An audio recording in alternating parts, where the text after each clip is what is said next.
नमस्कार, आपका डॉक्टर देख रहे हैं आप और मैं हूं आपके साथ शमशेर सिंह। आपका डॉक्टर में आज हम बात करेंगे लीवर से जुड़ी परेशानियों के बारे में। और यह कार्यक्रम इसलिए भी महत्वपूर्ण हो जाता है कि डॉक्टर्स का यह कहना है कि अगर हमारा लीवर ठीक है तो समझ लीजिए हम ज्यादातर बीमारियों से अपने आप को ठीक रख पाएंगे, और अगर इसमें कहीं दिक्कत आ गई है तो फिर इसके बाद और कई गंभीर बीमारियां हमारे शरीर को घेर सकती हैं। इसलिए जो लोग इस कार्यक्रम को देख रहे हैं या सुन रहे हैं, और अगर उनको इस कार्यक्रम के दौरान डॉक्टर की तरफ से सुझाए गए, बताए गए या जो भी लक्षण दिखाए गए उनको लेकर कुछ संकेत दिख रहे हैं, तो फिर आपको इस कार्यक्रम में जरूर बात करनी चाहिए और डॉक्टर से पूछना चाहिए कि आखिर लीवर की उस परेशानी का इलाज क्या है। क्योंकि हम जानते हैं लीवर हमारे शरीर का एक ऐसा महत्वपूर्ण अंग है जो संक्रमण से लड़ने में हमारी मदद करता है, जहरीले पदार्थों को शरीर से बाहर निकालने का काम करता है। हमारे पेट के दाईं और ऊपरी हिस्से में होता है लीवर का प्रमुख काम भोजन को पचाना, संक्रमण से लड़ना है। हमारे शरीर का एक ऐसा महत्वपूर्ण अंग होता है कि अगर किसी वजह से इसमें परेशानी होती है तो इसका पूरे शरीर पर असर पड़ता है। शरीर कमजोर होने लगता है, थकान होती है, गलत खान पान, गलत दिनचर्या या फिर नशीले पदार्थों के सेवन से लीवर पर बुरा असर पड़ता है। बहुत कुछ दवाओं के साइड इफेक्ट की वजह से भी हमारे लीवर पर बुरा प्रभाव पड़ता है। लेकिन जरूरत इस बात की है कि आज की भाग दौड़ भरी जिंदगी में हमारा लीवर स्वस्थ रहे। शारीरिक और मानसिक दबाव के चलते स्वास्थ्य पर जो बुरा असर पड़ता है उससे लीवर पर कोई नुकसान ना हो, इस पर बात करना जरूरी है। इसके साथ साथ लीवर की तकलीफ के लक्षण क्या हैं, इससे शरीर के बाकी अंगों पर क्या दुष्प्रभाव पड़ सकते हैं, और लीवर हमारे शरीर में महत्वपूर्ण क्यों है, इसके काम क्या हैं, इन पर बात करना जरूरी है। और परेशानियां, बीमारियां, इनसे छुटकारा पाया जाए, इस पर ज्यादा बातचीत के लिए हमारे साथ मौजूद रहेंगे doctor Sunaina Dahiya, MD scholar, Shri Krishna Ayush विश्वविद्यालय कुरुक्षेत्र, और doctor Charu Gupta, MBBS liver specialist, PGI Rohtak. इनसे हम बातचीत करेंगे। लेकिन उससे पहले आपकी टीवी स्क्रीन पर नंबर आपको दिखा देते हैं। ये नंबर लगातार चलते रहेंगे। इन नंबर के जरिए आप भी डॉक्टर से सीधी बात कर सकते हैं। कार्यक्रम सीधा आपके लिए है और आप इस कार्यक्रम में सीधे जुड़े। ये नंबर लगातार चलते रहेंगे। इसके साथ साथ आपको डॉक्टर की तरफ से बताए गए, सुझाए गए कुछ ऐसे लक्षण हैं जिनके बारे में आपको जानकारी होनी चाहिए। अगर उनमें से एक भी आपको लगता है तो आपको इस कार्यक्रम के जरिए डॉक्टर से बात जरूर करनी चाहिए। ग्राफिक्स के माध्यम से आपको वो लक्षण बताते हैं जिनके बारे में सामान्य तौर पर यह कहा जाता है कि ऐसी दिक्कतें अगर आपको हैं तो हो सकता है आप लीवर की बीमारी से पीड़ित हों। खराब लीवर के सामान्य लक्षण: शरीर में खून की कमी, कब्ज की परेशानी होना, ये यूरिन में कालापन या कम यूरिन का आना, ये भी इसका एक लक्षण माना जाता है। चेहरे पर धब्बे हो जाते हैं, मुहासे और खुजली शरीर में होती है, ये भी एक लक्षण बताया जाता है। आंखों के नीचे काले घेरे, असंतुलित हार्मोन, ये भी परेशानी हो जाती है। वजन कम होना या वजन का बढ़ना भी इसका एक लक्षण होता है। गले में दिक्कत रहती है, सर दर्द, चक्कर आना, इस तरह की दिक्कतें भी आपको हो सकती हैं। भूख कम लगना, मुंह से बदबू आना, ये कुछ सामान्य लक्षण है। अगर आपको नजर आते हैं, आपको दिखता है, लगातार मुंह में कड़वाहट बने रहना, अगर ऐसा है तो फिर आपको परेशानी है। शरीर में खुजली, गहरे पीले रंग का यूरिन आना, लीवर में दर्द, उल्टी या घबराहट होना, ये ऐसी दिक्कतें हैं। अगर आपको इनमें से कोई भी परेशानी आज नजर आ रही है तो आपके लिए यह कार्यक्रम बहुत महत्वपूर्ण है। और अगर आपने उसकी तरफ ध्यान नहीं दिया तो आने वाले दिनों में हो सकता है आपको और कई बड़ी परेशानियों का सामना करना पड़े। क्योंकि लीवर में अगर कोई प्रॉब्लम है तो उसका शरीर के बाकी अंगों पर असर पड़ता ही पड़ता है। भोजन जिस जगह पर जाता है और उसके बाद इसका जो कार्यक्रम शुरू होता है वो लीवर से शुरू होता है, और इसके काम क्या क्या हैं इस पर बात करेंगे। ये इंपॉर्टेंट क्यों है, महत्वपूर्ण क्यों है, इस पर बात करने के लिए मेरे साथ दो खास मेहमान डॉक्टर सुनैना दहिया और डॉक्टर चारू गुप्ता दोनों जुड़ चुके हैं। बहुत स्वागत है आप दोनों का इस कार्यक्रम में। पहला सवाल डॉक्टर सुनैना दहिया मैं आपसे करना चाहूंगा।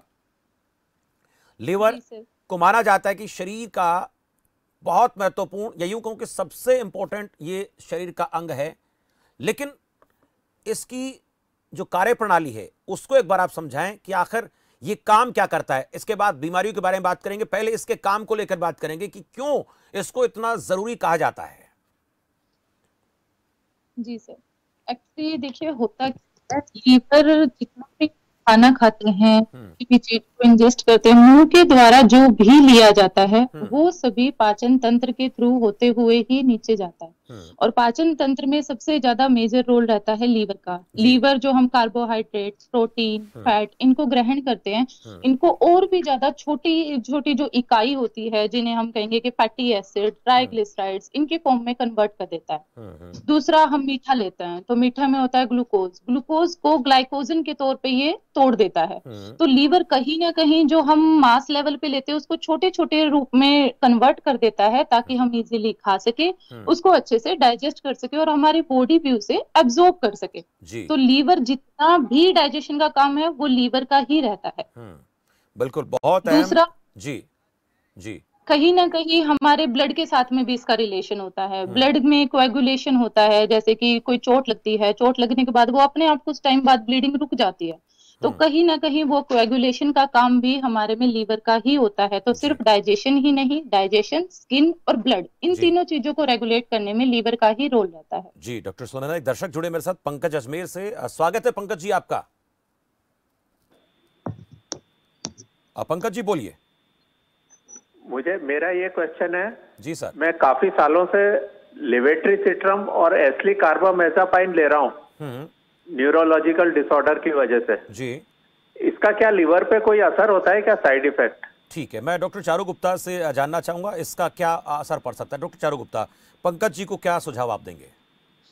लिवर्टेरासिटाम रिलेटिवली सेफ ड्रग माना जाता है। बहुत सारे ऐसे सीजर्स के ड्रग्स होते हैं जो लिवर के लिए हानिकारक माने जाते हैं, हम्म, बट लिवर्टेरासिटाम उनमें से काफी सेफ में माना जाता है। But hmm, carbamazepine, valproic acid, ये सब हमारे लिवर पे असर डाल सकते हैं। हम्म, तो क्या तो करना हमें चाहिए पंकज जी को, बिल्कुल क्या? लेने की हाँ, जरूरत है, तो हमें अपना रेगुलरली लिवर फंक्शन टेस्ट, जिसको हम एलएफटी भी कहते हैं, उसको हम्म, चेक कराना चाहिए। हम्म, पेट का अल्ट्रासाउंड कराकर देखना चाहिए। बिल्कुल। अगर उनमें जरा खराबी मिले तो अपने डॉक्टर से मिलकर सलाह लेनी चाहिए। तो पंकज जी, आपके लिए सुझाव है कि अगर लगातार इस प्रकार की दवाएं आप ले रहे हैं, हालांकि इनको सेफेस्ट माना जाता है, पर फिर भी अगर आपको कहीं कोई इस प्रकार के लक्षण दिखते हैं तो आपको एक बार अपने नजदीकी डॉक्टर के पास जाना चाहिए। एलएफटी टेस्ट आपको कराना चाहिए, अल्ट्रासाउंड आपको कराना चाहिए। डॉक्टर चारू गुप्ता की तरफ से आपके लिए ये सुझाव है।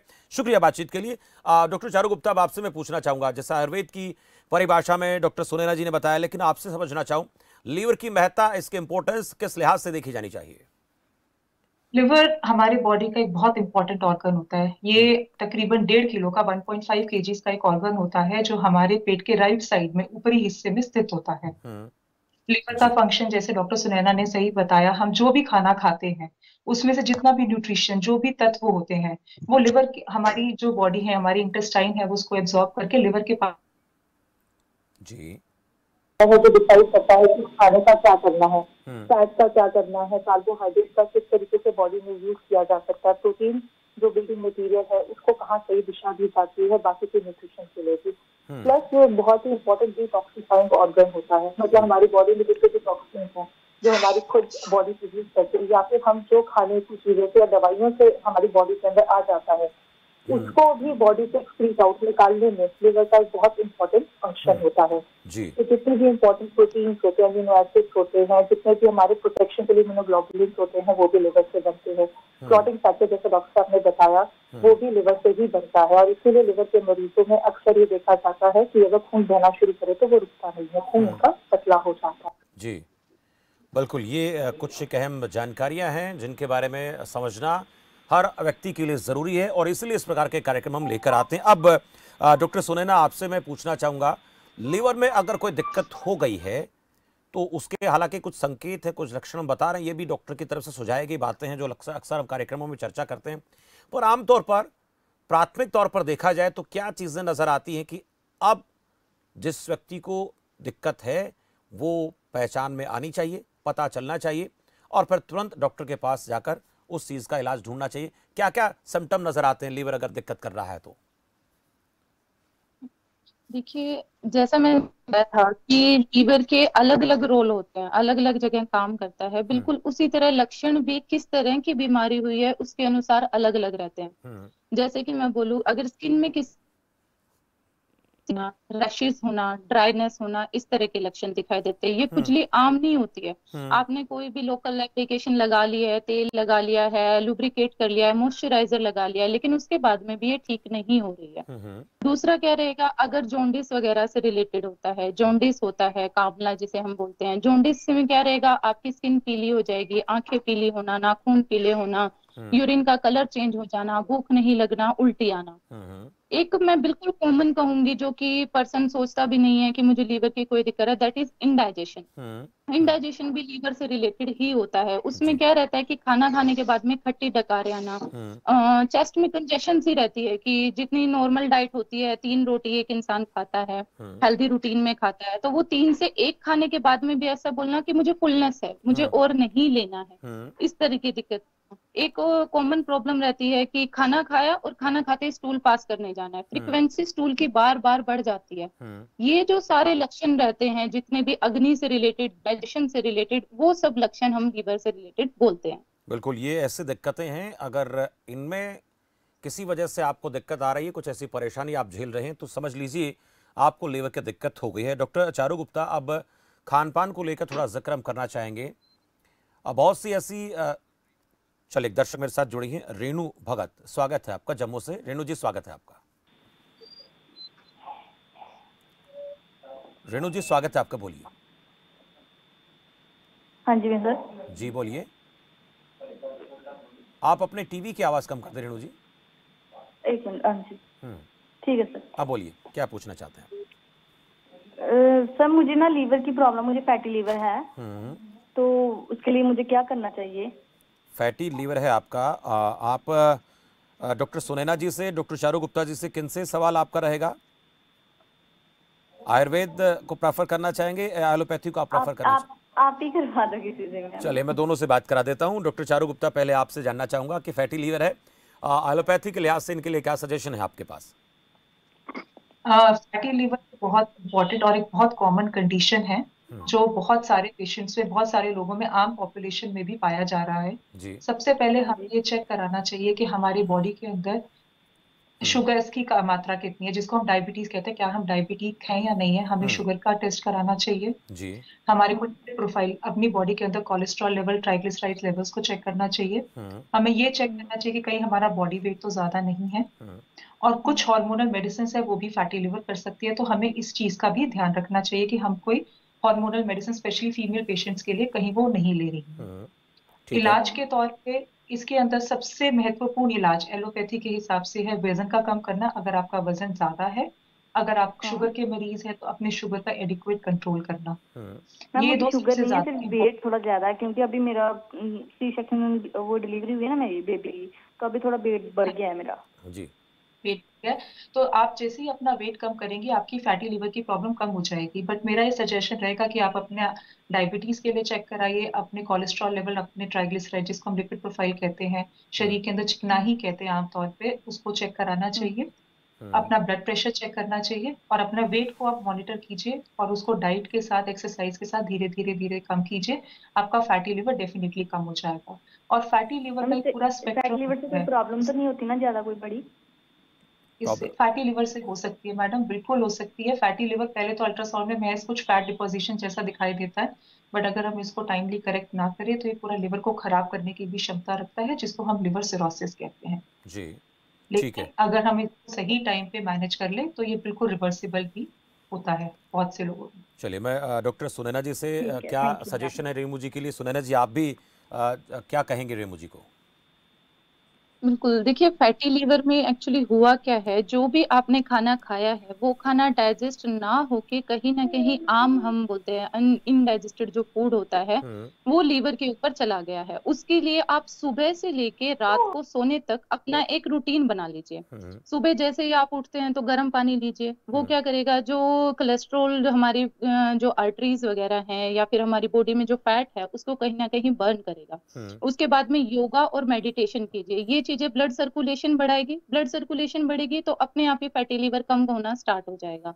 उसके बाद में जब आप खाना स्टार्ट करते हैं तो अपने खाने के अंदर जितना भी अमाउंट डेली रिक्वायर्ड है उससे आप एक्सेस मत करो। घी है, मना नहीं है घी फैटी लीवर को आप लो, लेकिन एक पर्टिकुलर अमाउंट के अंदर लो। आप कोई भी फास्ट फूड, किसी भी तरह का प्रिजर्वेटिव जिसमें डलाओ, उन सारी चीजों को छोड़ो।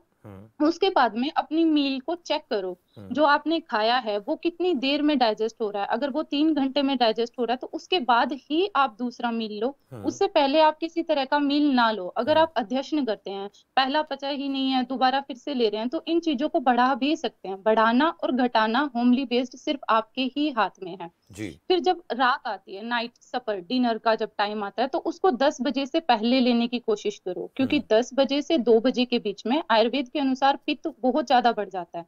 पित्त बढ़ने की वजह से अग्नि फिर से बढ़ेगी और कहीं ना कहीं लीवर को फिर से हार्म पहुंचा सकती है। तो सुबह से लेके अगर रात तक का रूटीन आप सेट कर लेते हैं तो कहीं ना कहीं विदाउट मेडिकेशन भी हम इसको ठीक कर सकते हैं जी। बहुत शुक्रिया हमसे बातचीत के लिए। दर्शक हमारे साथ जुड़ी और उनको एक बेहतर सजेस्ट किया गया, सुझाव दिया गया कि आप रूटीन को ठीक कीजिए, थोड़ा एक्सरसाइज कीजिए और खाने पीने को लेकर परहेज कीजिए। लीवर के बारे में डॉक्टर चारू ये कहा जाता है कि ये एक ऐसा अंग है जो खराब भी होता है तो जल्दी उतना ही रिकवर भी हो जाता है, अपने आप को ठीक कर लेता है अगर थोड़ा सा हम ध्यान रखें तो। लेकिन कई बार होता है कि जब LFT कराते हैं तो चीज़ें कई बार सामने नहीं आ पाती हैं, रिपोर्ट में भी कई बार थोड़ी बहुत दिक्कतें होती हैं, नहीं पता लगती हैं, फैटी लीवर नहीं पता लगता, रिपोर्ट ठीक ठाक आ जाती है। तो ऐसे हालात में क्या करना चाहिए? आपने बिल्कुल सही कहा है, लिवर डिजीज का टू रिप्रेजेंटेटिव नहीं होता। LFT हमारा तभी बिगड़ता है जब हमारी बॉडी में एक्टिव इन्फ्लेमेशन होती है, लिवर में इन्फ्लेमेशन होती है, तभी हमारा SGOT, SGPT जो हमारा LFT का टेस्ट होता है, बिलिरुबिन है, वो बिगड़ता है। तो बाकी के टेस्ट हम कर सकते हैं, उसमें आता है अल्ट्रासाउंड। अल्ट्रासाउंड एक बहुत इंपॉर्टेंट टेस्ट है जिससे हमें लिवर का साइज, लिवर के अंदर कितना फैट है, लिवर की इकोजेनिसिटी के बारे में पता चलता है। फिर दूसरा एक टेस्ट है फैटी लिवर में या फाइब्रोसिस, जिसको आप कह रहे हैं late stages of liver diseases में हम कर देख सकते हैं, जिसका नाम है फाइब्रोस्कैन। उसके अंदर हम ये देख सकते हैं कि लिवर कितना स्टिफ हो गया है, कितना फाइब्रोसिस आ गया है। LFT नॉर्मल होने के बावजूद भी बहुत से पेशेंट होते हैं जिनका लिवर खराब है बट LFT नॉर्मल आता है, तो फाइब्रोस्कैन जैसा टेस्ट उसमें हमें मदद करता है लिवर की बीमारी पकड़ने में। जी। एक दर्शक जुड़े हमारे साथ सुमन पलवल से। सुमन जी, स्वागत है आपका। नमस्कार सर जी। जी नमस्कार सुमन जी, बोलिए। जी मेरे पेट में कुछ दिक्कत है, मतलब खाना तो मैं दोनों टाइम ठीक से खा रही हूँ, लेकिन उस हिसाब से जितना मैं खा रही हूँ उसके हिसाब से मुझे स्थूल पास नहीं होता। ठीक है, ठीक है। मैं डॉक्टर सुनैना आपसे इसको लेकर पूछना चाहूँगा। पहले सुमन जी को क्या दिक्कत है और क्या इनको करना चाहिए? देखिए, इनको स्टूल पास ही नहीं हो रहा है या फिर काफी दिनों में पास हो रहा है या हार्ड स्टूल पास हो रहा है, तीनों चीजें बहुत अलग अलग हैं। अगर स्टूल पास ही नहीं हो रहा है तो कितने दिन हो गए हैं स्टूल को पास हुए, ये चीज देखनी पड़ेगी। अगर काफी दिन हो गए हैं तो उनको अल्ट्रासाउंड करवाना पड़ेगा और अपना एब्डोमेन चेक करना पड़ेगा डॉक्टर को। डेली हो रहा ठीक है, बोलिए सुमन जी। जी पास तो डेली हो रहा है, लेकिन जितना मैं खा रही हूँ उस हिसाब से नहीं, बहुत कम आवे जी। Okay, yes yes yes, that is constipation. इनको कॉन्स्टिपेशन की शिकायत है, जो कि लीवर डिजीज जब स्टार्ट होती है, लीवर में प्रॉब्लम स्टार्ट होती है, उसके इनिशियल स्टेज में ये दिक्कत आती है। कॉन्स्टिपेशन का मेन कारण क्या है कि ये अब फिलहाल इनका लीवर अच्छे से काम नहीं कर पा रहा है, यानी कि ये कह रहे हैं जितना पहले खाते थे उतना अब अच्छे से नहीं खा पा रहे हैं। उनको अब एपेटाइजर लेना होगा। एपेटाइजर यानी कि जो इनकी भूख को बढ़ाता है या लीवर को सपोर्ट करता है, कोई भी ऐसी मेडिसिन, या फिर आप घर में रह के अगर ले सकते हैं तो छाछ लीजिए, लस्सी छाछ लीजिए, छाछ के अंदर काली मिर्च, नमक, ऐसी चीजें मिला के लीजिए। एपेटाइजर, जैसे ही भूख बढ़ेगी अग्नि बढ़ेगी, अग्नि बढ़ते ही आपका फूड डाइजेस्ट होना स्टार्ट हो जाएगा। फिर अपने डाइट के अंदर आप फाइबर्स डालिए, खीरा होता है, टमाटर होता है, पपीता है, इस तरह के फ्रूट्स डालिए जिनमें फाइबर का कंटेंट ज्यादा होता है। जब बल्क होगा, बोलस में बल्क होगा, तभी हो सकता है कि जो स्टूल पास कर रहे हैं उसका भी बल्क होगा और वो इजिली पास होगा। तीसरी चीज रहेगी, उनको अब लग्जेटिव लेना पड़ेगा ताकि किसी तरह की प्रॉब्लम ना आए। तो लग्जेटिव के लिए, रेगुलर के लिए वो दूध, और दूध के अंदर हल्की सी शक्कर डाल सकते हैं जिससे वो लग्जेटिव का काम करेगी और इजीली स्टूल पास हो जाता है। इतने काम करने के बाद भी अगर ठीक नहीं हो रहा तो पास के आपके क्लिनिक पे जाना पड़ेगा और जो भी मेडिकेशन रहती है वो मेडिकेशन इनको लेनी होंगी। चलिए, बहुत शुक्रिया सुमन जी, आपके लिए कुछ अहम सुझाव डॉक्टर सुनैना जी ने दिए हैं और अगर आप इनको देखेंगे, इनको समझेंगे तो आपकी दिक्कत दूर होती दिखाई देगी। एक दर्शक हो रहा है मनप्रीत सिरसा से। मनप्रीत जी, स्वागत है आपका। हाँ जी, नमस्कार सर। जी नमस्कार मनप्रीत जी। सर मेरा बेटा है 12 ईयर ओल्ड जैसे जी। तो उसको पेट में दिक्कत रहती है, खाना खाते ही वो मतलब स्टूल पास करता है आधे घंटे या मतलब ठीक है, थोड़े टाइम बाद ही। तो मैंने उसका जैसे आयुर्वेदिक दवाई शुरू कर रखी है, किसी ने उसको संग्रहणी बताई है। तो क्या ये होते हैं क्या संग्रहणी के, उसको कोई लीवर की दिक्कत है? ठीक है, मैं डॉक्टर सुनैना से ही पूछना चाहूंगा, जो दवा उनको बताई गई है वो किस तरीके की दवा है? मनप्रीत को क्या कहेंगे डॉक्टर सुनैना? हाँ जी। बिल्कुल, देखिए संग्रहणी जो है वो कहीं ना कहीं लीवर के पास ही रहती है, हमारा ड्यूोडेनम का कुछ हिस्सा रहता है जो कि डाइजेशन में हेल्प करता है। लीवर एक बाइल सिक्रेट करता है, वो बाइल कहीं ना कहीं कॉमन बाइल डक्ट से ड्यूोडेनम में जाता है, और जो ड्यूोडेनम है उसे ही हम ग्रहणी बोलते हैं आयुर्वेद में। तो संग्रहणी उनका डायग्नोज बिल्कुल सही है, और जो वो स्टूल पास बार बार कर रहा है खाने के जस्ट बाद, वो इनडाइजेशन की वजह से है। जैसे ही उसकी जठराग्नि प्रदीप्त होगी और जो संग्राही औषध उसको दी जाएंगी, कुटजारिस्ट रहता है, कुटज घनवटी एटसेट्रा, जो भी उनको दिया जाएगा उनसे वो स्टूल पैसेज की जो फ्रीक्वेंसी है वो अपने आप कम होती चली जाएगी। इस दौरान जो इनके बच्चे को करना है, 1.5-2 साल से है। तो पहले तो मैंने मतलब बहुत ज्यादा ट्रीटमेंट करवाया, एलोपैथी में भी होम्योपैथी में भी। तो फिर अब मैंने जैसे आयुर्वेदी में इसका स्टार्ट किया है, तो उन्होंने जो भी मतलब ट्रीटमेंट शुरू किया उसमें जैसे ग्रहणी कपाट रस है और कुटुम्बन वटी वगैरह चूर्ण वगैरह है वो दे रही हूँ। अब 1 मंथ से उसकी ये दवाई चल रही है। बिल्कुल, तो इन थोड़ा बहुत मेडिकेशन मेरे के को साथ में रिलैक्स देखिए लग रहा है सिर्फ उसमें, तो ये ट्रीटमेंट मैं आराम की बात कर रही है मनप्रीत की, थोड़ा सा आराम है उनको डॉक्टर सुनैना पहले से। हाँ, तो ये कंटिन्यू रखूं उसका ये ट्रीटमेंट? बिल्कुल सही चल रहा है ये ट्रीटमेंट। इन मेडिकेशन के साथ में अगर आप योगा, मेडिटेशन और खाना खाने के बाद में गर्म पानी देना, और किसी तरह से मैं बोलूंगी कि उनका जो रूटीन रहता है डेली का, उस रूटीन को भी अगर आप सेट करेंगे, तो जैसे आप बता रहे हैं कि 1 महीना लग गया है अभी भी, तो वो जो 1 महीना है वो टाइम गैप जो है वो भी आप कम कर सकती हैं। सिर्फ मेडिकेशन पर ही मत रहिए, किसी भी तरह का प्रिजर्व्ड फूड, मैदा से बने पदार्थ, दही, केला, इस तरह की चीजें मत रखिए जो कि डाइजेस्ट होने में और भी ज्यादा समय लगाती हैं। तो आप जो मेडिसिन ले रहे हैं उसका इफेक्ट छाछ के साथ बोला है डॉक्टर ने भी, छाछ के साथ देनी है 2 टाइम छाछ के साथ दवाई देनी है। ठीक है, तो मतलब इसका कोई टेस्ट करवाने की जरूरत तो नहीं है लीवर का? देखिए, अगर किसी तरह की और सिम्टम इसके अलावा और सिम्टम बढ़ के अगर आ रहे हैं, खारिश हो रही है, पेट में दर्द भी बता रहे हैं, या ऐसी कोई और दिक्कत आती है, चक्कर आना, खून में कमी आपको लग रही है, तो आप टेस्ट जरूर करवा लीजिएगा, इसको इग्नोर भी मत कीजिएगा। और बाकी सब ठीक है डॉक्टर सुनैना, ये बता रहे हैं? जी सर। चलिए, और जांच की जरूरत तब पड़ेगी अगर इस प्रकार की दिक्कत कहीं है मनप्रीत जी तो आप कराएं, अदरवाइज ये दवाएं आप कंटिन्यू रखें, इसका लाभ मिलेगा। डॉक्टर सुनैना जी ने आपको सुझाव दिया। शुक्रिया बातचीत के लिए। मधु है छत्तीसगढ़ से दर्शक। मधु जी, स्वागत है आपका। मधु बोलिए। टीवी की आवाज कम करें मधु जी आप, फिर उसके बाद सवाल पूछें। हाँ जी कहिए। नमस्ते। टेलीविजन की आवाज कम कर दें आप मधु। हाँ, कम हो गया है। हाँ बोलिए, क्या पूछना चाहते हैं आप, बोलिए। हाँ, वही जो मेरा कब्ज रहता है, इंजेक्शन वाला टेबलेट लेती हूँ तब मेरा लेटरिन साफ होता है, नहीं होता है, इसीलिए मैं जी कब्ज की शिकायत रहती है, यही वही दिक्कत है। डॉक्टर चारू, मधु को दिक्कत है, इसके बारे में क्या कहेंगे? ठीक है जी।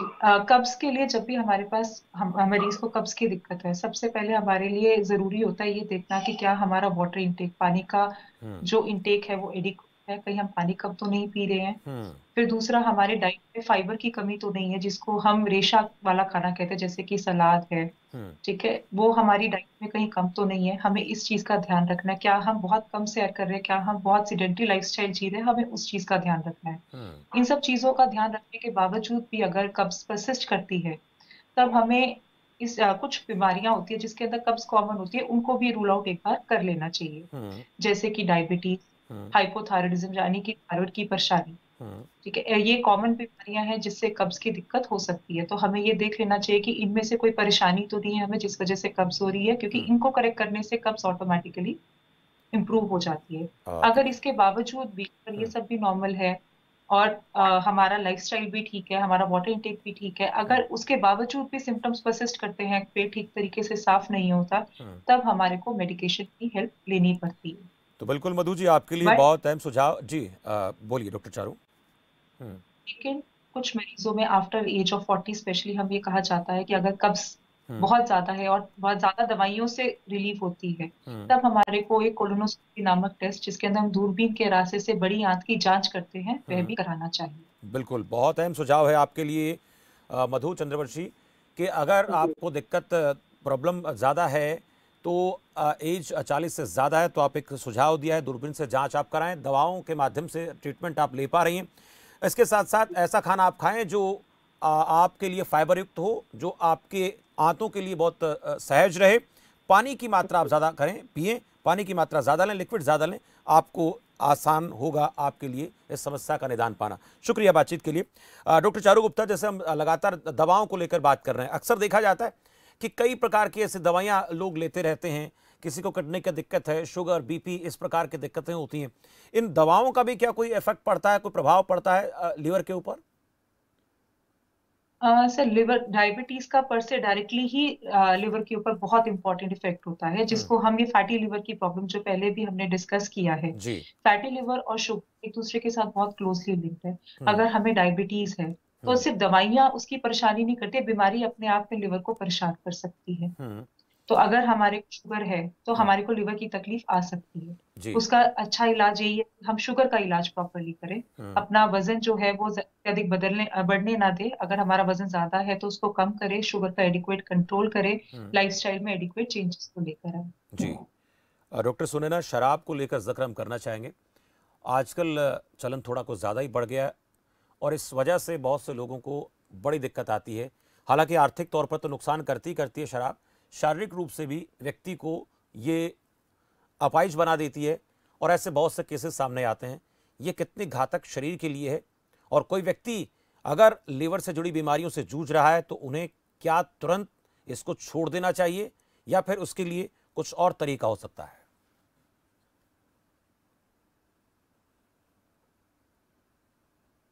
उस अमाउंट से ज्यादा मात्रा में जब हम कंज्यूम करने लग जाते हैं तो वो हमारे डॉक्टर सुनैना फिर से कहें, शुरू में आपको मैं सुन नहीं पाया था, आवाज नहीं आ पाई थी, अब बताएं क्या कहना चाह रही हैं?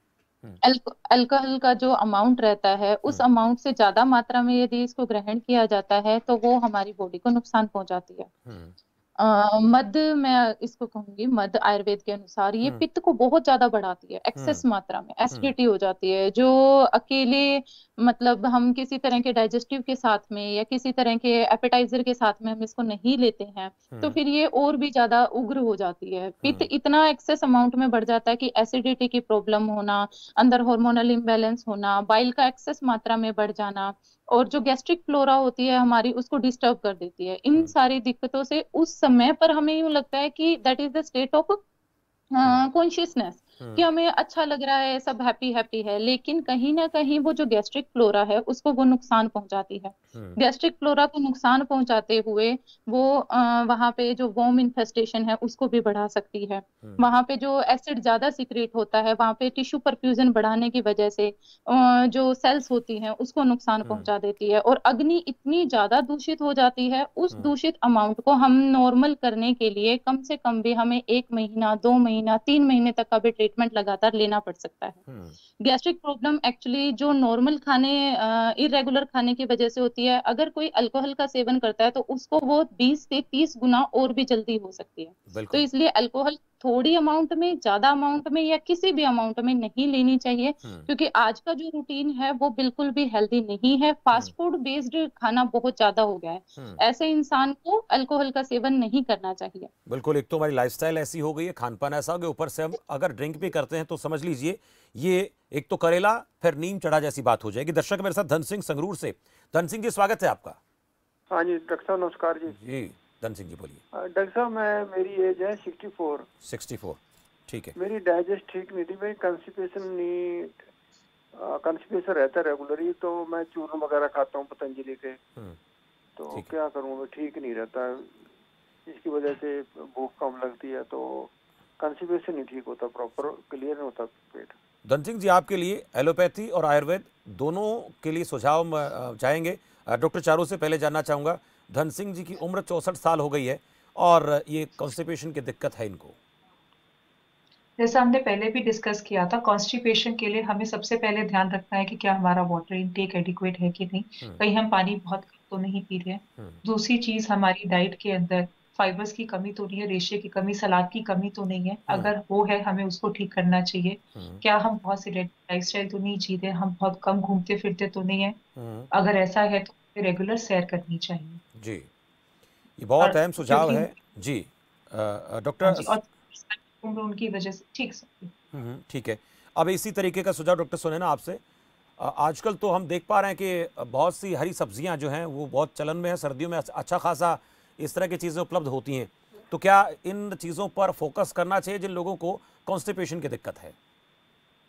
बिल्कुल, जो एक्चुअली देखिए कॉन्स्टिपेशन के साथ में ना जो भी पेशेंट बोलता है कॉन्स्टिपेशन है, उसको एक बात और मैं बताना चाहूंगी, ये भी ध्यान देना होगा कि क्या वो साथ में कोई और सप्लीमेंट भी ले रहे हैं, किसी और तरह का कोई ट्रीटमेंट भी चल रहा है। कुछ एक मेडिसिन रहती है, जैसे कि बच्चों को आयरन सप्लीमेंट दिया जाता है, आयरन सप्लीमेंट भी कहीं ना कहीं कॉन्स्टिपेशन कोज करता है, या फिर आप आयरन रिच कोई भी सब्सटेंस ले रहे हैं तो उसकी वजह से कॉन्स्टिपेशन होता है। दूसरा जो रहता है वो लाइफस्टाइल, जैसे डॉक्टर चारू ने बताया, लाइफस्टाइल भी बहुत ज्यादा मैटर करता है। सिर्फ बैठने की जॉब है, सिर्फ बैठे रहते हैं, ज्यादा घूमना फिरना नहीं होता है, तो ये कारण हो जाता है। तो ऐसे में हरी सब्जियां जो रहती है उनमें फाइबर का अमाउंट काफी ज्यादा रहता है। फाइबर का अमाउंट रहने की वजह से हमारे इंटेस्टाइन जितना बल्क जाएगा तभी हमारी पेरिस्टाल्टिक मूवमेंट स्टार्ट होगी, और जैसे ही वो चय अपचय यानी कि मेटाबॉलिज्म स्टार्ट होगा तभी जाके हम कहीं ना कहीं फूड को डाइजेस्ट करेंगे और फिर वो अच्छे से पास आउट होगा और किसी तरह की कॉन्स्टिपेशन की प्रॉब्लम फिर नहीं होगी। आजकल गाजर मूली अभी चलन में आएंगी तो ये भी बहुत अहम माना जाता है। अगर किसी व्यक्ति को लीवर से जुड़ी दिक्कत है, कोई गैस की दिक्कत है या फिर और तमाम तरह की परेशानियां, इनको लेकर क्या कहेंगे डॉक्टर सुनैना? देखिए गाजर मूली ही नहीं, और भी बहुत सारी सब्जियां हैं जो आज के टाइम पे अभी अवेलेबल है। ये सिर्फ सर्दियों की ही बात नहीं है। कॉन्स्टिपेशन का जो पेशेंट होता है वो सर्दी और गर्मी दोनों सीजन में ही परेशान होता है, तो उसको चाहिए सीजनल जो भी उस टाइम पे फ्रूट हो उसी को ही ग्रहण करें। सीजनल फ्रूट जब आप लेते हैं तो उस समय पे उसके अंदर जो present carbohydrate, fat, vitamin, mineral जितने भी होते हैं वो एक्सेस अमाउंट में होते हैं। वो होने की वजह से हमारे इंटेस्टाइन हेल्दी रहती है और एब्जॉर्प्शन ज्यादा करती है। एब्जॉर्ब ज्यादा होगा तो उसी के अकॉर्डिंग हमारे पास में बल्क भी ज्यादा आएगा और जो फाइबर होगा वो भी ज्यादा आएगा। तो जितने भी सीजनल फ्रूट हो, वेजिटेबल हो या जूसेस हो, कोई भी चीज अवेलेबल होती है तो वो हमें लेते रहना चाहिए। और लीवर के लिए स्पेशली लस्सी का सेवन गर्मी हो या सर्दी हमें करना चाहिए। लस्सी बहुत महत्वपूर्ण है, उसका सेवन करना चाहिए। एक दर्शक मेरे साथ हैं, मंशू मुरादाबाद से। मंशू जी स्वागत है आपका। आप अपने टीवी की आवाज कम करें मंशू जी, उसके बाद सवाल पूछें, क्योंकि आप टीवी तब तक सुनेंगे तब तक देर हो जाएगी। ओके जी बोलिए सर। सर मैं ये कहना चाहता हूँ कि मैं जो कुछ भी खाता हूँ या कहीं भी जाता हूँ तो मुझे बार बार पोटी आती है। ठीक है, तो मुझे पूछना था ये किस कारण से है और इसके क्या समाधान है। डॉक्टर चारू, मंशू के लिए क्या कहेंगे आप? जब हमें खाना खाने के within half an hour latrine करने के लिए जाना पड़ता है, इसको हम गैस्ट्रोकोलिक रिफ्लेक्स यानी कि जीसी रिफ्लेक्स कहते हैं। ये जनरली एसिड के एक्सेसिव प्रोडक्शन की वजह से होता है, एसिडिटी की वजह। ठीक है, और इसके लिए हमें एसिडिटी कंट्रोल ही करनी चाहिए। या तो हम डाइटरी मेथड से, जैसे डॉक्टर सुनैना ने एडवाइस किया है, वो कर सकते हैं, नहीं तो हम मेडिसिन की हेल्प से भी एसिड के प्रोडक्शन को कम कर सकते हैं। अगर आप अत्यधिक मात्रा में चाय पीते हैं, आपको चाय और बाकी कैफिनेटेड ड्रिंक्स जैसे कि कॉफी, कोक, पेप्सी, इसका सेवन कम करना चाहिए। आपको एक्सेसिव अमाउंट में मसाले कम खाने चाहिए, पानी थोड़ा ज्यादा मात्रा में पीना चाहिए। अगर इसके बावजूद भी आपकी परेशानी परसिस्ट करती है तब आपको फिर एक मेडिकल हेल्प की जरूरत है। चलिए, बहुत अहम सुझाव आपके लिए मंशू। बहुत से लोग आजकल। एक सवाल और था सर। जी जी बोलिए। ये चेहरे पर दाने बहुत निकलते हैं मेरे। ठीक है डॉक्टर चारू, चेहरे पर दाने ये बिना करना थोड़ा मुश्किल है कि चेहरे पे जो दाने हैं वो पेट की वजह से ही है या फिर वो एडोलेसेंस की वजह से एक्ने की प्रॉब्लम है। बाकी पानी आप खूब पीजिए, स्किन को क्लीन रखिए, बॉडी को क्लीन रखिए, फेस को रेगुलरली धोइए, इससे भी एक्ने में बहुत हेल्प मिलती है। बिल्कुल, इससे आपको आराम मिलेगा। आपकी जो दिक्कत है, चाहे बार बार स्टूल पास करने की दिक्कत है या फिर कील मुहासों की दिक्कत है, वो कई बार उम्र के पड़ाव में भी होते हैं, लेकिन साफ सफाई रखेंगे तो मंशू आपको दिक्कत नहीं होगी। शुक्रिया बातचीत के लिए। हरदीप है दिल्ली से एक दर्शक। हरदीप जी, स्वागत है आपका। सर नमस्कार। जी नमस्कार। सर मेरा क्वेश्चन ये है कि मैं 38 इयर्स का हूँ और मेरे को non alcoholic fatty liver grade 2 है जी, जो कि बेसिकली मेरे लाइफस्टाइल की वजह से, क्योंकि मैं शिफ्ट्स के अंदर काम करता था, वो हो रखा है। तो मैं जरूर जानना चाहूंगा, डॉक्टर से सलाह लेना चाहूंगा कि मैं इसको किस तरह से ठीक कर सकता हूँ। मैं कुछ आयुर्वेदिक उपचार अपने तरफ से, जैसे कि मिल्क थिसल होता है, एक पौधा होता है, फूल होता है, उसका भी मैं सेवन कर रहा हूँ कि उसकी एक आयुर्वेदिक मेडिसिन होती है प्लांट बेस्ड। तो कृपया करके मुझे कुछ अगर समाधान मिले तो मैं जानना चाहूंगा इस बारे में। चलिए, मैं दोनों से बात करना चाहूंगा। डॉक्टर सुनैना से पहले पूछना चाहूंगा कि हरदीप को फैटी लीवर की दिक्कत है, शायद ग्रेड 2 के बारे में उन्होंने बात की है, क्या इनको आप कहेंगे डॉक्टर सुनैना? बिल्कुल, ये जैसे मैंने पहले भी बताया था, अपना एक शेड्यूल बनाना होगा। इनको ग्रेड 2 जो फैटी लीवर आया, इन्होंने बताया कि इनकी जो दिनचर्या थी वो प्रॉपर नहीं थी। अब उनको अपना एक शेड्यूल बनाना होगा और उस शेड्यूल के अंदर अपनी डाइट, अपना रूटीन, सोने का रूटीन, खाने का रूटीन और किसी न किसी तरह उनको योगा और मेडिटेशन के लिए भी समय निकालना होगा। इन सारी चीजों को मेंटेन करने के लिए एक चार्ट बना लीजिए और उस चार्ट के अकॉर्डिंग आप लीजिए। जब आप चार्ट बना के इस चीज को फॉलो करते हैं, तो डाइट का जब चार्ट बनाते हैं तो उसके अंदर आप सेट कर लीजिए कि आपको इतने अमाउंट में ही कैलोरीज लेनी है, इतने अमाउंट में ही फैट लेना है, इतने अमाउंट में ही प्रोटीन और कार्बोहाइड्रेट लेने हैं। अगर आप एग्जैक्ट अमाउंट पे लेंगे तो लीवर पे किसी तरह का लोड नहीं आएगा। दूसरी एक चीज इंपॉर्टेंट रहती है, जब हम स्टारवेशन की कंडीशन में होते हैं, यानी कि जब हम उपवास रखते हैं, तो उस समय पे हमारा जो बॉडी होती है वो एनर्जी कहीं ना कहीं हमारे जो बॉडी में जो फैट होता है उस फैट से लेती है। अगर ये उपवास रखने की कोशिश कर सकते हैं, थोड़ा सा अपने आप को स्टारवेशन में रख सकते हैं, तो उस कंडीशन तक लेके आइए। उपवास में क्या होगा, हमारी बॉडी फैट को यूज करेगी और कहीं ना कहीं वो लीवर के ऊपर जो फैटी लीवर है, जो फैट की डिपोजिशन है, उसको ठीक करने में, उसको कम करने में मदद करेगा। उस रूटीन के साथ में उपवास को भी अपना रूटीन बनाइए। जी, डॉक्टर चारू गुप्ता, हरदीप के लिए क्या कहेंगे आप? मॉडिफिकेशंस, जैसा डॉक्टर सुनैना ने बताया, बिल्कुल सही है। आपको डाइटरी मॉडिफिकेशंस करनी है, हाइपोकैलोरिक डाइट लेनी है, आपको अमाउंट ऑफ कैलोरीज कम करनी है, जिसमें स्पेसिफिकली हम कहते हैं कार्बोहाइड्रेट्स की अमाउंट को कम करना है। More than fats, proteins, we have to reduce the amount of carbohydrates in our diet.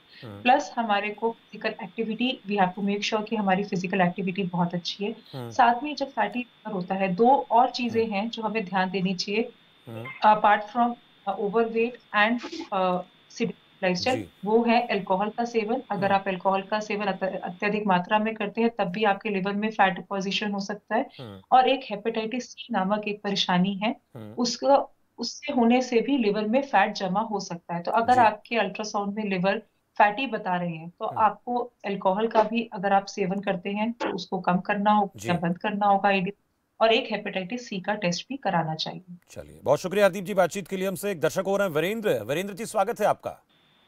नमस्कार सर। जी नमस्कार सर, मेरी सब परेशानी है, जैसे कि मुझे भूख कम लगती है और वजन अभी जैसे कि बढ़ गया, बहुत मुश्किल से वजन मतलब कम होता है। जैसे मैं नियमित रूप से जिम भी जाता हूँ, दौड़ता भी हूँ, पर वजन कम नहीं हो पा रहा और भूख कम लगती है। और मतलब तो सर मतलब मुझे कोरोना भी हुआ था 2 बार, तो हो सकता है उस वजह से मेटाबॉलिज्म स्लो हो गया हो और मतलब पेट तो खराब हो ही जाता है। उस वक्त दवाइयाँ भी ली थी, तो मतलब उसके बाद से ही सर मतलब भूख कम लगना, वजन बढ़ना और बीच में कभी कभी मुंह में बदबू भी, मतलब करवाहट सी रही थी, पर अब नहीं है। पर ये सिम्टम्स हैं अभी भी मुझे, मतलब ये सर सही नहीं हो पा रहा। चले वीरेंद्र, मैं डॉक्टर चारू गुप्ता से इसके बारे में जानना चाहूंगा और एक बीच में एक सवाल डॉक्टर चारू गुप्ता पूछना चाहूंगा। जो लोग जिम में जाते हैं, कि सप्लीमेंट लेते हैं, तो क्या वो भी दुष्प्रभाव का कारण बनता है लीवर पर? बिल्कुल, वे प्रोटीन भी लेता हूं सर, मतलब सप्लीमेंट। जी ठीक है। हाँ जी, जो जिम में सप्लीमेंट्स मिलते हैं वो बहुत सारी कंपनीज के आते हैं और हमें नहीं पता उसके अंदर और क्या क्या एडेड सप्लीमेंट्स होते हैं। कई बार उनके अंदर स्टेरॉइड्स भी होते हैं और भी ऐसे कुछ हर्बल एजेंट्स होते हैं जिनकी हमें सही तरीके से उनका एक्शन और उनके साइड इफेक्ट्स के बारे में नहीं पता। दो वो हमारा मेटाबॉलिज्म इंक्रीज कर देते हैं, तो वेट लॉस करने में हेल्प करते हैं, और साथ में स्टेरॉइडल एजेंट्स होते हैं, तो इन सब के साइड इफेक्ट्स डेफिनेटली होते हैं, जिसका हमारे लिवर पे और ओवरऑल मसल्स पे भी दुष्प्रभाव हो सकता है लॉन्ग टर्म में। जी, तो इस चीज को हम बिल्कुल भी एनकरेज नहीं करते हैं। ठीक है। चलिए, शुक्रिया देवेंद्र जी बातचीत के लिए। देवेंद्र एक दर्शक और मेरे साथ। देवेंद्र, स्वागत है आपका।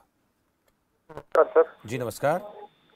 ऐसा है, मैं खाना खाने के बाद में उबाक आती है और खाया हुआ ऊपर आ जाता है, उबेक आती है, वोमिटिंग से, उबाक सी आती रहती है और एसिडिटी सी बन जाती है, और जब तक उसको वापस नहीं डाल दें या 2-4 बार उबाक आके पानी के जरिए से उसको नहीं करें, जब तक बिल्कुल वो रहता है। ठीक है देवेंद्र जी, बने रहें। डॉक्टर सुनैना क्या कहेंगे देवेंद्र जी को? बिल्कुल, देखिए जो इन्होंने दिक्कत बताई कि खाने के बाद उबाक आती है, यानी कि उद्गार हो रहा है उनको, और जब तक वो नहीं निकाल देते हैं तब तक बेचैनी रहती है। इनमें वात और पित्त दोनों चीजों का रिलेशन है। यानी कि जो वात हमारी बॉडी में नीचे की तरफ जानी चाहिए थी, वो नीचे ना जाके कहीं ना कहीं ऊपर की तरफ फोर्स लगा रही है, जिसकी वजह से उनको उद्गार आ रही है। और पित्त होने की वजह से जो फूड डाइजेस्ट हो जाना चाहिए था, वो ना डाइजेस्ट होके बाहर आने के बाद जब वो उस पित्त को जो एक्सेस में हो गया है उसको निकाल रहे हैं, तब ये दिक्कत आ रही है। पहली चीज इनको करनी है, वो वेग धारण नहीं करना है।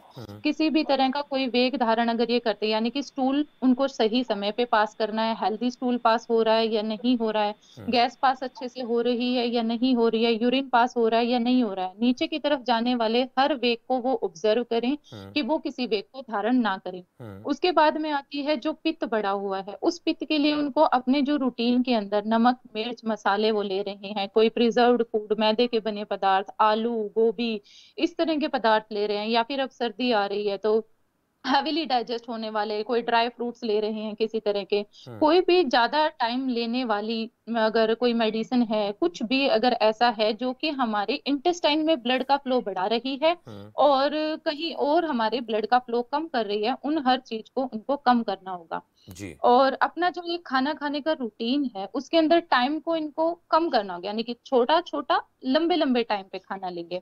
उनको अगर खाने में 2 रोटी खानी है तो 1 खाएं, फिर 1 घंटे का गैप दें, फिर दूसरी रोटी को खाएं। इस तरह का अगर रूटीन लाएंगे तो फिर ये बार बार उद्गार आने की दिक्कत और वापस वॉमिटिंग आने की दिक्कत उनको नहीं आएगी। चलिए, बहुत शुक्रिया देवेंद्र जी बातचीत के लिए। और डॉक्टर सुनैना दहिया, डॉक्टर चारू गुप्ता, आपने इस कार्यक्रम के जरिए दर्शकों के जितने कॉल आए उनको बेहतर सुझाव दिए। उम्मीद करते हैं कि जो लोग कार्यक्रम देख रहे थे उन्हें भी इनसे लाभ मिलेगा और इस चर्चा में जुड़े, इसके लिए आप दोनों का बहुत बहुत शुक्रिया।